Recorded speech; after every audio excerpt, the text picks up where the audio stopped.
This webinar will be covering aspects downtime entry. Let us begin. For this lesson, the look and feel may differ slightly from the actual tablets, the functions remain the same. Downtime reasons can be added via the tablet screen. The downtime reason can be added during or after the downtime.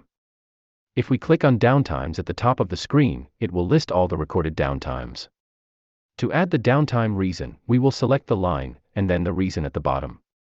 On the tablet screen, downtimes cannot be split after the downtime has finished. This can be done in the Acknowledge Downtime screen in the Production menu.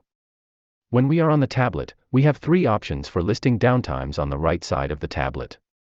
Firstly, the Work Center. This relates to the work center we are on. We need to make sure they match the actual work center, or downtimes will be entered for other work centers.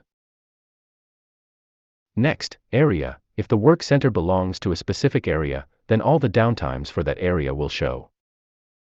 Lastly, All. This will display downtimes for the entire facility. At the end of the shift, these should all be cleared off. We can also choose to select a downtime action. This alerts the relevant parties the action is related to, and is displayed on the monitor screen.